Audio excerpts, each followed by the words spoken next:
Hey, welcome to Miguel's Garage. Today we got a excellent car reviewer. He's from another planet. I'm not sure which one, but he's going to tell us in a little bit. Doug, how's it going? Doug Demuro. Check out his channel. Subscribe. You know, great guy. He was over here today reviewing the Mirai. Yes, right? Which was interesting. Yeah, it was quite an interesting experience. He put me in the trunk because he said, you know, I don't want anybody in the car because I said, fine, you know, that's okay. So, Doug, yes, you recently sold your Aston? Yes. 6 miles an hour. Aston Martin's gone. Now, why would you do that? It was just time. You can only get a certain number of videos out of these things before people get tired of it. Yeah. And I think I did like 20 videos with that car, and after about 12 videos, I was tired of it, and then it was like 5 more, and then the rest of the people were tired of it too. I drove it across the country and back. So that after when I got home, I was like, "This is it. I'm done." I figured you probably couldn't find parts at the junkyard. You figure, you know what? This is not doable. The car's worth like 30-some thousand. It's incredible to think. It's not even like old. Like that's still the current body style. Yeah. You can go to the dealer and pick a new one up for 140. It looks like, or you can pick up mine for 36, whatever I sold it for. Yeah. That's Aston Martin life. Now, when you're talking about like cars, you know, and buying different cars and whatnot. And you look to report on the car and the events and whatnot, but obviously you don't want to lose a ton of money on the cars, right? Yeah. So is there anything that you do in particular to kind of find a good deal and then say, you know what, I'm going to keep it for a long time or a little time and then sell it? The goal always, whenever I do, because I ask my viewers to help me choose a car. Mm-hmm. So whenever I do that, I always tell them I don't really care what it costs to buy. I mean, I can't buy like a $200,000 car, but like, I only care really what I'm going to lose. So that my goal is always to find a car that isn't going to lose that much value. So that Aston, I bought it with already 50,000 miles on it, and it was already 9 years old. So I knew that, you know, when I sold it with 65,000 or whatever it was, and it was 10 years old, it wouldn't lose that much more. You know, but I can't afford a new car. Like I could never do like buy a brand new whatever and own it for 3 years. Depreciation. Right, because you got to factor in taxes too. You got 8% sales tax and failure, which is a mess. My dad would only ever buy it. He can't, you know, he's not that kind of person. He doesn't want to do the research and figure out. They're great for a lot of people. Right. But for me, yeah, I on a personal, especially for these videos, because I'm only in the car for 6 months, 8 months, a year. I can't, if I'm going to do like cycle through 5, 10 cars in 2, 3, 4 years, I can't lose 8, 10, 15 grand each time. It's not going to work. So what's your next car? That's the big question. I'm thinking it's a big reveal right here. I'm thinking SUV. I've had 3 sports cars in a row. I had the Skyline. Let me recommend you do a Hummer. And that car did well. Like I probably should have done more with that car, but it was just such a pain to drive. But so I've done 3 sports cars in a row: the Skyline, the Aston, and the Viper. And I'm going to keep the Viper still a while, so I'm going to have a sports car. So I think this time I want to go back and do another, like an SUV or a truck or something like that, because there's a lot of interest in that stuff now, older SUVs and pickups and that kind of stuff. And so like a old Wagoneers with the wooden, and Defender, G-Wagon, that sort of thing. And so, or that like Ram with the Viper engine, you know. But I think that would be too similar to the Viper. But it's something like that. That's I think what I want to do. So I'm going to do that. Like I'm going to ask the viewers in like a couple weeks here, what car should I get in? I think that's going to be one of the stipulations. It has to be a pickup or a cool. SUV or something. Now I wanted to ask you, do you ever like get any weird calls? Because you know, like your initials are like DD. Do you get any calls like, "Hey, which Dunkin' Donuts am I calling?"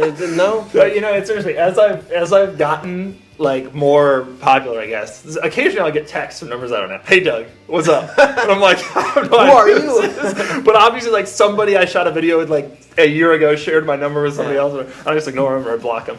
But that kind of stuff has happened more and more. It's a little weird. I guess that's like what happens. 'Cause like celebs, they like change their number every so often, right? I bet. I don't know. But like, I'm just going to get a new phone. Hey, just give me a new phone, new number, you know. Right. But like, I'm obviously not doing that. But like, it is kind of funny. It's like, what? Who are you? Who is this random person? So that happens. Or sometimes I'll just get like a picture of a car. Yo, check this out. It's like, who are you? But like, that's a cool car. Yeah, it looks good. Now, what about your Viper? You still have it, right? Yeah. Okay. What is the Viper experience that you can, like in one sentence, what would you tell people? The thing I like most about that Viper is it doesn't lie about what it is, right? Like the Aston and all these other cars. So it looks like a murderer. You turn it on and it's loud and it rumbles and it's like, live with it. Like that's what your life is. And I love it. I think it's great. I've had a lot of cars. I think I've had like 6, 7 cars to do these videos with. I think maybe I like the Viper the most. Yeah. It's just so like deal with it. Like this is life. This like, is who I am. Stick with it. Take, take it or leave it. Right, and all these other cars like kind of try to very be honest, like, very right, honest. the Hummer's like, oh, we're a civilian car. It's like, no, you're not. No, There's yeah. all this stuff, but like at Aston, oh, we're a touring car. Well, no. The Viper's just like, screw you. This is what it's like, and it's fun. Like it's so much fun. I have so much fun with it. It's not the best city car. You know, I live in Center City and driving it around. It's up there with the worst experiences of my life, for sure. No doubt about that. And now that it's cold, it's like not really usable for a while. So I'm sure the people want to know. So how tall are you? I'm 6'3". I get this question all the time. Did you see the picture on the intro? I mean, it's like, you know, it's like two of me. Did you notice that? I think he does something to shrink himself when he's doing car reviews. He's a lot taller than that. Yeah, it's interesting. It's hard to fit in some of these cars. The weirdest thing about me is I'm disproportionate. My legs are disproportionately long, and my torso is normal size. So I actually fit in cars just fine. I just have to like fold up my legs. So like I fit in the Viper, but like a lot of people my height, if they're more in proportion, they won't fit in the Viper. So what's the one car that you got in and you're like, this is not gonna work? The worst Miata or the Miatas are okay. The worst one still in 2011, before I started doing any YouTube stuff, I bought a Lotus Elise in San Jose, and at the time I lived in Atlanta, and I was gonna drive it home. I flew out there. I'd never like driven one before. I flew out there. And so I got it, and I was like, "Oh my god, I have to stay across the country." And it was only like 24 hours later that I realized I had made the biggest mistake of my life, for sure. And then I was still in California, and I was like, "Oh my god, I got it! It's like 12 states to go. It's gonna be horrible." But we got it back. It worked, but it was hard. So people are probably wondering why we're wearing jackets in Miguel's garage. Well, that's because we were out doing stuff, and then we just came in, and it's cold. Okay, it's a little cold. You know, Pennsylvania in the winter. Pennsylvania, and it's just cold. It's what it is, you know. Right. And I didn't preheat the garage, so you know, I wanted my guests to be very comfortable and preheat the garage and all that. But you know what? You know, this is life. This is what we gotta do. Yeah. It's nice and warm in the Mirai. Yeah, yeah, it was. Yeah. So let me ask you about a next car for me. Yes. So I want a car. Okay. That's gonna do a lot, right? I got a family, I got 2 kids. Right. I want to drive it around the most. Right. You know, they got to fit them and all that kind of stuff. And I want to step away from the Toyota Lexus brand because lately, coincidentally, you know, I've had a lot of Toyota Lexus cars, right? What kind of budget are you thinking? Maybe 60 grand. Not new. What about 60 grand? That's boy, there's so many options. I don't recommend a Range Rover. It's a bad. I was thinking about getting a Range Rover. You know, like the warranty situation is good. The warranty situation is good, but I mean, I don't know. Here's the thing: my wife, that's like her favorite car. Oh yeah, a Range Rover, well, then there you white. Go. Call it. That's it. Yeah, but you know what? I don't want to be dealing with all the problems. Do you have is there a dealer close by up here? CarMax? Land Rover. Land Rover, yeah. Oh, okay. There's one maybe like 5 minutes. Oh, you're done. Call it a day. Hey, listen. Can I tell you one of the things that I look for in cars is the mechanic or dealership close by. It's like, okay, here's the car, and leave a bank account right away. You know, when I used to live in Atlanta, where I used to live, I had a Mercedes dealer like a block from my house. I legitimately considered Mercedes far above any other brand because I knew I could drop it off and walk home. It was no big deal. God, I don't know. That's a good question. I mean, so there's a lot of good Toyota. Land Cruiser is a great automobile. So, you know, I have 3 cars in mind, and the only current new car that I will buy within that budget is the BMW M2. That's the only one. Not really a family automobile, the M2. It's a very good family car. Nah, you can't really put a lot of people in the... My kids are small, so as long as they fit back there, it's fine. What is your strategy to keep them small eternally? Are you just going to be like, you can't grow? I just keep shaving their legs. Right, good. Yeah. Good. Yeah, a couple shavings a week will do. M2 is an amazing car, and it's going to hold its value pretty well. In terms of new cars, it's going to do pretty well. You just reviewed one not too long ago. You loved it, right? I love it. I mean, I love that size car. So, and along that size car, but maybe with a little bit more room, the CLA 45 and the Audi S3 are both really impressive cars too. The CLA 45 what about is like 997, a used 997? Yeah, 997s are great. Well, I had a million 997s. You can't get them new, so... I loved them. I had them all as company cars. I had 5 997s when I worked for Porsche. Those things were so great. They're just the greatest things. Why not 996? It's ugly. I don't like hot dicks. No. Actually, you know, I'm not that driven on the egg looking whatever. I think they're a good looking car. It's a bargain of the century. So you had a column where you said the 996 Turbo was a great buy, no IMS problems and all that. Now the interior. Yeah, the interior sucks. Like the interior sucks. But the thing is, like, you know, it's kind of like right. The interior's not great, but I mean, these cars, you can get a turbo for 40 still, and you Yeah. can get, which is 997 regular base money. So that's which is, you know, that's why I normally recommend buying cars when they hit that right. depreciation. And there's no way it goes lower. Yeah. You can get, see, if I wasn't doing this and like had to buy cars to like write about, I would have a narrow body 996 Cat. Because you could pick one up for 19. Turbo or no, Carrera narrow S body. or- So like a 2-wheel drive, Also, just the regular Carrera base. Okay. Because you can pick one up for like 18 grand and just beat the crap out of it. And it's almost a disposable car at that point. Like, you're going to just beat the crap out of it and sell it for what, 16 grand? Like, you're not really going to, as long as IMS has been done, rear main seal clutch maybe. I mean, there's a couple things you have to worry about, and you got to think about that. But like, I would just beat the crap out of that car, and I would have so much fun doing it, as opposed to having to buy all these, like Aston Martin, you have to be careful. Yeah. I hate being careful. I want a car that 996 I can just like beat on, and that is that Yeah, car. 997, you got to start being a little bit more careful, right? Because Yeah. that's a car you want to preserve, you know. Those things aren't going to ever depreciate to the level where the 996s are now. Right.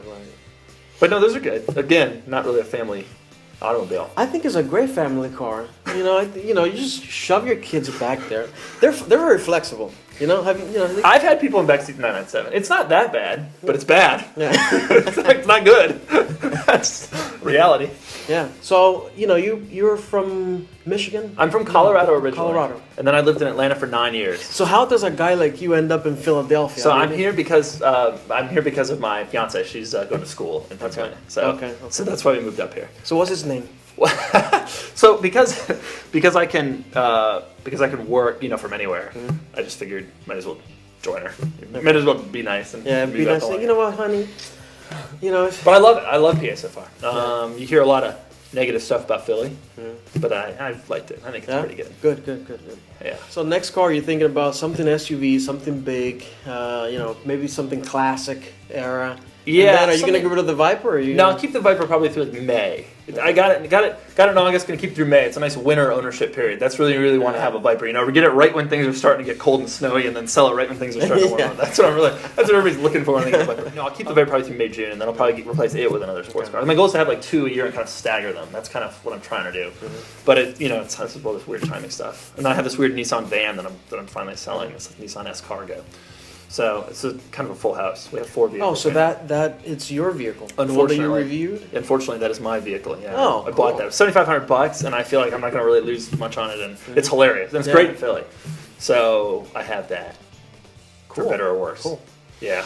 All right. So is anything that you want to recommend that I not do? What is it? Oh, in general, You know- yeah. Don't drink paint. I would say. Yeah. Right. Don't do drugs. Drugs are bad. Drugs listen are to bad. Yeah. Yeah. Those are That's the 2 about- big ones, I think. Don't drive too fast. You get a lot of snow up here. Get winter tires. You know, you want to be serious about that. Get winter tires. Winter tires are Let me- good. This is about the cutoff line in the country where you I'm for writing sure this want winter down. tires. I'm writing this down. So, you know, right after we're done, it's all going to be scripted. Right, Make right. sure that These are my words. These are this is Doug's checklist, words it's of a checklist, wisdom. yeah. I should do this in my videos. At the end of it, it'd be like, everybody, don't drink paint. Yeah. And then kind of sign off. That's the end of the video. So what do you think about Miguel's Garage? This is Do you great. like Miguel's it? garage Do is you great. For some reason, Miguel has keys to like 20 like- cars. I don't think he owns. Those are, yeah. Did they're- you steal those keys, or are you gonna steal those cars later or something? Or what's the plan here? I like keys. I don't know. Don't yeah. So there's a bunch of people out there driving around with like they don't have the spare key anymore. So when they go to sell the car, only one Yeah, key, those- and then because the those second one's sitting in guys- Miguel's garage. Yeah. Those guys are probably looking for their keys right now. And then I took their emblems at the same time. I Right, took they the took car the key, and then yeah. you use the key to pry the emblem off the car. Yeah, it's a bad habit. I should stop that. Right. So these are the cars you found in the junkyard. No surprise you got a Mitsubishi badge up there. Yeah. It seems about right. Yeah. You got headers on the ceiling up there. There's a welder over there. This garage is the kind of place you could kill yourself. You could legitimately die in about 50 places in this garage. That stuff looks heavy. That looks like it could probably kill you. You've got a rug rolled up over there. That's where he transports the bodies. This whole thing is a scary. As we started this, Miguel closed the garage. And I'm thinking, I don't know if this is a good idea. Doug, thank you very much, my friend. Thanks for having me. Yeah, thanks for likewise. having me up. It's nice Guys, to come out. make sure you subscribe to Doug and subscribe to my channel. I need it more than he does. I mean, he's got. I need his people to come to my channel. That's what I need. Right. So subscribe, leave a comment, and talk to you next time. Later.